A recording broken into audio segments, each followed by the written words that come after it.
சரியா? இது நாங்க கலவைகளோட வகைகள்ன்றதுக்குள்ளே நாங்க நான் நினைக்கிறேன் கிரேட் 9ல இருந்தே படிச்சிருக்கேன். கலவைகளோட வகைகளை பத்தி நான் கிரேட் 9ல இருந்து படிச்சேன். ரெண்டு விதமான கலவைகள் தான் எங்க உலகத்துல இருக்குது. ஒன்று நம்ம சொல்ற ஏகவினமான கலவை,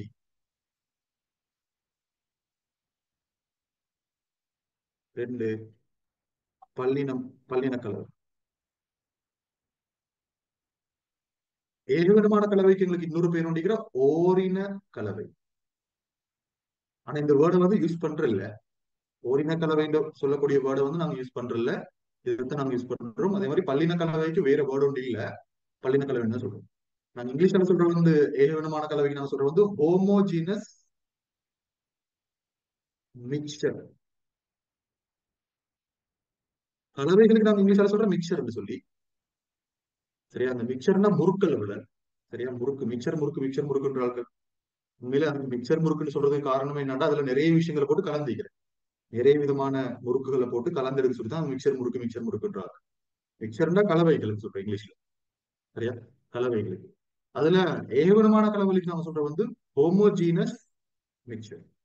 பல்லின கலவைக்கு நாம சொல்லுவோம், அல்லது பல்லின கலவைக்கு நாம சொல்லுவோம் ஹெட்ரோஜீனஸ் மிக்சர். சரியா? ஹெட்ரோஜீனஸ் மிக்சர் என்னன்னு சொல்லி பார்ப்போம். ரைட்டா? சில உதாரணங்கள் எடுத்து உங்களுக்கு விளங்கப்படுத்துறேன். ஏகவிதமான கலவைக்கு உதாரணமாக எங்களை சொல்லலாம் சீனி கரைசல். சரி, சீனி கலவைன்னு சொல்ல வேண்டும், சீனி கரைசல் சொல்ல வேண்டும். சீனி கரைசல்ன்றது வந்து ஒரு ஏகவிதமான கலவைக்கான உதாரணம். ஏண்டா சீனி கரைசல் தயாரிக்கிறோம் நாங்க என்னென்ன கலக்கிறோம்? சீனியையும் நீரையும் கலக்கிறோம். கலந்து கிடைக்கிறது தான் எங்களுக்கு சீனி கரைசல். அப்படிதான், சீனியையும் நீரையும் கலந்தா கிடைக்கிறது தான் சீனி கரைசல். நீங்க சீனியையும் நீரையும் கலந்து பாருங்க. சரியா? கலந்து பாருங்க. நாங்க ஃபர்ஸ்ட் சீனியை போட்டுறதானே, போட்டோன்னு எங்களுக்கு அந்த சீனி விளங்கி கொண்டு இருக்கும். தண்ணி உடுக்கு சீனிங்கிறது விளங்கும் இல்லை. ஆனா நல்லா கரைச்சிட்டு பாருங்க. கரைச்சிட்டு பாருங்க, சீனி அப்படியே மறைஞ்சிடும். அப்படியே தண்ணியோட தண்ணியே அப்படியே மறைஞ்சு போயிடும். ரைட்டா? அந்த சீனி எங்க இருக்குது, நீர் எங்க இருக்குதுன்னு எல்லாம் விளங்காது எங்களுக்கு. அப்படியே எல்லாம் உண்டா மாறிடும். சீனியும் தண்ணியும் கலந்தோடனே சீனியும் தண்ணி அப்படியே உண்டா மாறிடும். சரியா? சீனியும் தண்ணியும் உண்டா மாறிடும். ரைட்டா? அதே மாதிரிதான் சீனியும் தண்ணியும் கலந்தோடனே அந்த சீனி நீர்ட எல்லா மட்டங்கள்லயும் சீராக பரம்பி இருக்கணும். எல்லா மட்டங்கள்ல இந்த மேலிருந்து கீழுள்ள இந்த எல்லா இடத்துலயுமே வந்து சீனி சீராக பரவணும். சரி, அதை எப்படி திரும்ப எங்களுக்கு அந்த டெஸ்ட் பண்ணி பார்க்கலாம். சீனி வந்து நீர் முழுக்க சீராக பரம்பியுள்ளதுன்றது எங்களுக்கு எப்படி டெஸ்ட் பண்ணி பார்க்கலாம் தெரியுமா? சரி, எப்படி திரும்ப டெஸ்ட் பண்ணி பார்க்கலாம். சரி, நீங்களே சொல்லுங்க பார்ப்போம். நீர்ல சீனியை கர சீனியை கரைச்சோன்னே சீனி அந்த தண்ணி முழுக்க சீராக பரம்பியுள்ளது அப்படின்னா தண்ணியில எல்லா இடத்துலயும் ஒரே அளவுலதான் அப்படியே பரம்பி இருக்குது அப்படின்னா இப்படி பரம்பு இல்லை. அடியில நல்ல கூட சீனி கரைஞ்சி மேலால வந்து கொஞ்சமா கரைஞ்சி அப்படி கரையாம எல்லா இடத்துலயும் ஒரே மாதிரிதான் கரைஞ்சிக்கிறேன். அதை எங்களுக்கு எப்படி டெஸ்ட் பண்ணி பார்க்கலாம்? எப்படி எங்களுக்கு அதை உறுதிப்படுத்தலாம்? சீனி எல்லா இடத்துலயும் ஒரே மாதிரிதான் கரைஞ்சிக்குன்னு எங்களுக்கு எப்படி உறுதிப்படுத்தலாம்? யாரும் சரி ஐடியா ஒன்று தாங்க. உங்களுக்கு கற்ற ஐடியாவா சொல்லுங்க. இது வந்து பாசிபிள்ல வந்த கேள்வி. உலோகத்தட்டின் மேல துளிச்சொட்டியால தண்ணிய வச்சா என்ன சொன்னீங்க? ஸ்ட்ரக் ஆயிடுச்சு. உலோகத்தட்டு மேல துளிச்சொட்டியில இருந்து அதுல இருந்து கீழே நடுவுல மேலாண்டி எடுத்து வச்சா எதுக்கு மேல எடுத்து வைக்கிற? உலோகத்தட்டின் மேல உலகத்தட்டின் மேல எடுத்து வைக்கிற. அது என்ன லேசான வழி உண்டி சொல்லுங்க. சரி, கண்ணாடி குவளையில ஊத்தி பாக்கி. என்ன சொன்னீங்க? கண்ணாடி குவளையில. கண்ணாடி இல்ல, அதை விட லேசான வழி உண்டி. என்ன சரி? சார் ஸ்ட்ரோ யூஸ் பண்ணி மேல கீழே ஸ்ட்ரோ யூஸ் பண்ணி கிட்டத்தட்ட அது சரி. இந்த ஐடியா சரி. நான் சொல்ற ஐடியா பாருங்க. இந்த சீனி வந்து நீர்ல எல்லா இடத்துலயும் ஒரே மாதிரி பரம்பிக்கிறத பாக்குறதுக்கு எங்களுக்கு என்ன தெரியும் செய்யலாம்?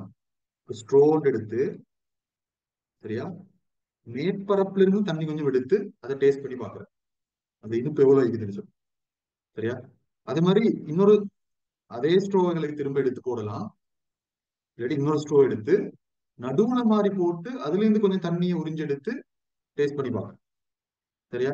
இன்னொரு ஸ்ட்ரோ எடுத்து அடி வரைக்கும் நல்லா அமிழ்த்திட்டு தண்ணி கொஞ்சம் எடுத்து டேஸ்ட் பண்ணி பார்க்கணும். எல்லாத்துலயும் சுவையும் ஒரே மாதிரி ஈக்கும். அப்பதான் எங்களுக்கு சொல்லலாம் சீனி வந்து கீழே மேல நடுவுல எல்லாம் ஒரே மாதிரி பரம்பு இருக்குதுன்னு எங்களுக்கு கன்ஃபார்ம் பண்ணும். சரியா? அதுதான், அதாவது சீனி வந்து எல்லா இடத்துலயும் ஒரே மாதிரி பரவி இருந்தா தான் எல்லா இடத்துலயும் ஒரே டேஸ்ட் இருக்கு. சொல்ற விளங்குதா? அப்ப எங்களுக்கு அப்படி டெஸ்ட் பண்ணி பார்க்கலாம் எல்லா இடத்துலயும் ஒரே சீராக பரவி இருக்குதான்னு சொல்லி. சரியா? அது ரெண்டாவது விஷயம். முதலாவது விஷயம் என்னன்னா, எங்களுக்கு சீனியும் நீரையும் கலந்தோடனே எங்களுக்கு சீனி எது நீர் எதுன்னு விளங்க ரெண்டு அப்படியே கலந்துடும். அப்படியே சீனி வந்து தண்ணியோட தண்ணியா மாறி. அதுக்கான ரீசன் என்ன தெரியுமா? அதுக்கான ரீசன் என்னன்னா, பொதுவாக ஒரு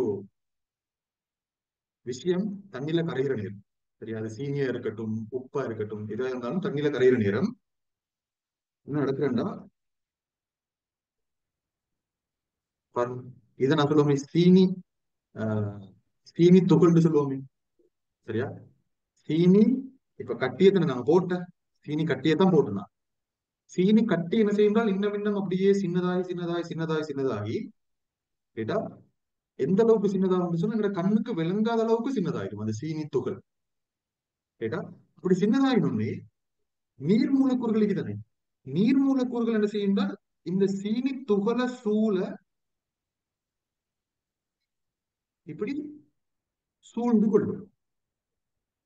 அதான் நாங்க அந்த சீனியை தண்ணியில போட்டு கரைச்சு கொண்டிருக்கோம். கொஞ்ச நேரத்துல அப்படியே சீனி மறைஞ்சு போயிடுது. சீனிகள் விளங்க இருக்குதா இல்லைன்னு உங்களுக்கு விளங்க. சரி, கொஞ்ச நேரத்துல அப்படி மறைஞ்சு போற காரணம் என்னன்னா, அந்த சீனி துகளை சூழ நீர் மூலக்கூறுகள் அப்படியே சூழ்ந்து கொள்றேன். சூழ்ந்து அப்படியே அதான் சொல்றேன். சீனியை வந்து தண்ணியோட தண்ணியா மாத்துறேன்னு சொல்ல வராத நம்ம பேச்சு வழக்குல சொல்றாங்க. சீனியை தண்ணியில கரைச்ச கொள்ள சீனி தண்ணியோட தண்ணியா மாறிடுன்னு சொல்றாதான். தண்ணியோட தண்ணியா மாறுறல, தண்ணி ஆறுல சீனி. சீனி திண்மமாகவே தான் இருக்கும். கரைக்கிற நேரம் அந்த சீனி திண்மமாகவே தான் இருக்கும். ஆனா பருமன்ல குறைஞ்சு சின்ன துகளா மாறும். சின்ன துகளா மாறினோட துகளை சூழ நீர் மூலக்கூறுகள் சூழ்ந்து கொள்ளும். இப்ப எங்களுக்கு அந்த சீனி துகள் விளங்காம போயிட்டு அதான் கரையிறன்னு சொல்லி சொல்றோம். சரியா? இப்ப ரெண்டு விஷயம் நினைக்கிறேன். கரை கரைதல்னு சொல்லக்கூடிய விஷயமும் அதே மாதிரி தாக்கம் அடைதல்னு சொல்லக்கூடிய விஷயம். பிள்ளைகள் இது ரெண்டையும் குழம்பிக்கொள்ளும். கேட்டா தாக்கம் அடைகிற என்னென்றால் இப்ப இன்னைக்கு சீனியும் நீரும் தாக்கம் அடைகிறல்ல. இந்த தாக்கம் அடைகிற நடத்திக்கணும்.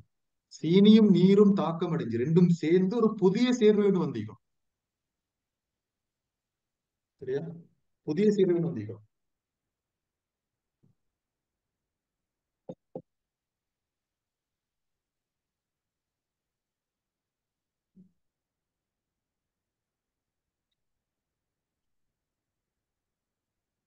சரிதானே? புதிய சேர்வு வந்திக்கும். இங்கே புதிய சேர்வு ஒன்று வரல தானே. இது தாக்கம் அடைகிறதா இல்ல. இதெல்லாம் சொல்லுவாங்க தாக்கம் அடைகிறது அல்ல. கரைதல்ன்றது ஒரு தாக்கம் உண்டல்.